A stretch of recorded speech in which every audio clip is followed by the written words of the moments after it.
ইসরায়েলের সঙ্গে যুদ্ধবিরতি হলেও বিপদ কাটেনি আয়াতুল্লাহ আল খামেনি এবং স্বয়ং নিজ দেশেই তিনি সর্বোচ্চ বিপদের মধ্যে রয়েছেন এখন।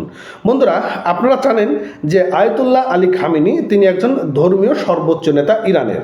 এখন ইরানের জনগণ চাচ্ছে না যে আয়াতুল্লাহ আলী খামেনি তিনি শাসন ব্যবস্থায় আরও সময় থাকুক। এর পিছনে অনেকগুলো কারণ রয়েছে। কি কি কারণ রয়েছে সেটু আজকে আমরা ভিডিওর মাধ্যমে আলোচনা করার চেষ্টা করব, তাই ভিডিওটি কন্টিনিউ করবেন। বন্ধুরা, আপনারা জানেন যে ইরান এবং ইসরায়েলের যে চলমান যুদ্ধ হয়েছে সেই যুদ্ধে এক হিসেবে ইরানের জয় জয়কার, কিন্তু এই যে ইরানের যে জয় জয়কার এর পিছনে কিন্তু ইরানের প্রেসিডেন্ট আয়াতুল্লাহ আল খামেনির একটা বড় অবদান রয়েছে।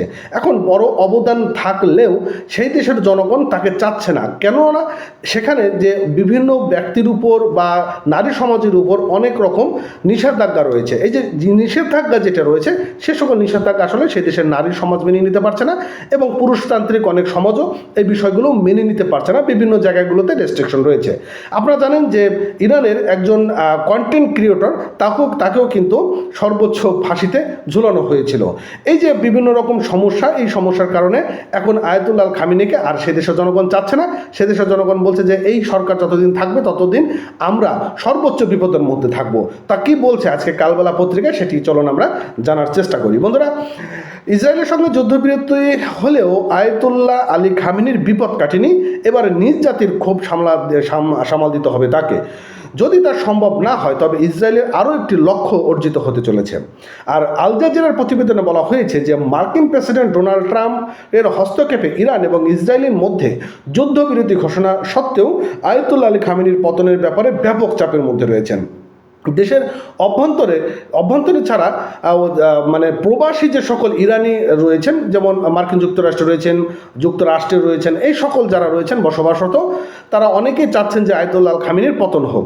এবং ইরান এবং মানে মার্কিন যুক্তরাষ্ট্রে বসবাস করা অনেক ইরানি বিশ্বাস করেন যে 5 দশক ধরে ধর্মীয় শাসনের অধীনে থাকা তাদের মাতৃভূমিতে এখন শাসন পরিবর্তনের সময় এসেছে।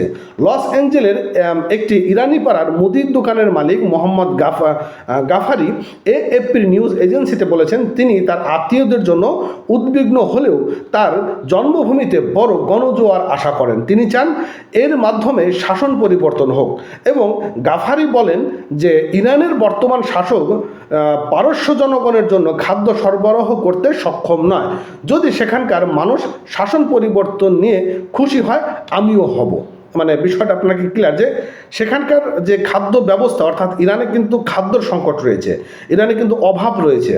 এই যে খাদ্য সংকট বা অভাব রয়েছে, এই সকল অভাব থেকে মুক্তি পেতেই মূলত তারা চাচ্ছে। এছাড়া প্রবাসী 1979 সালের বিপ্লবের আগে বিদেশে পড়াশোনা করার জন্য দেশ ছাড়েন।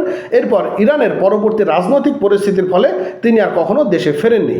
আর ইরানের ধর্মীয় নেতৃত্বকে উৎখাতের যে কোনো আলোচনা লস অ্যাঞ্জেলে এলাকায় দৃঢ়ভাবে প্রতিধ্বনি হয়। এএপির মতে যে প্রায় 2 লাখ ইরানি আমেরিকান বাস করে এখানে, 2 লক্ষ ইরানি আমেরিকাতে বাস করে। এবং খামেনির পতনের ডাক এলে এখানকার রাস্তা স্লোগানে প্রকল্পিত হবে। এবং গাফারির একজন গ্রাহক ফেরেশতার সম্মতে জানান যে বলেন, হ্যাঁ আমি খুশি হব। ইরানিদের এই পাড়া এখন তেহরান লেন্সের নামে পরিচিত। তেহরান এবং লস অ্যাঞ্জেল মিশ্রণের নাম দিয়েছে প্রবাসীরা। অর্থাৎ বিষয়টা কিন্তু আমরা পরিষ্কার যে ইরান এবং ইসরায়েলের যে যুদ্ধ, সেই যুদ্ধটা শেষ হলেও আয়াতুল্লাহ খামেনির সরকার ব্যবস্থাপনার কিন্তু যে বিপদ, সেই বিপদটা কাটেনি। যে কোনো মুহূর্তেই ইরানের জনগণ বা ইরানের যে প্রবাসীরা রয়েছেন তারা যে কোনো মুহূর্তে মাঠে নামতে পারেন। এটি কিন্তু আয়াতুল্লাহ খামেনির জন্য এটি বড় সংকেত। এবং এর পিছনে কিন্তু কাজ করবে মার্কিন যুক্তরাষ্ট্র, ইসরায়েল বা অন্যান্য কিছু রাষ্ট্রগুলো আয়াতুল্লাহ খামেনির পতনের পিছনে কাজ করবে, অর্থ ব্যয় করবে এবং যা যা করার করবে। তো যাক, এই ছিল আজকের মতন আপডেট। পরবর্তী আপডেট পেতে অবশ্যই চ্যানেলটি সাবস্ক্রাইব করবেন, পেজটি ফলো করবেন।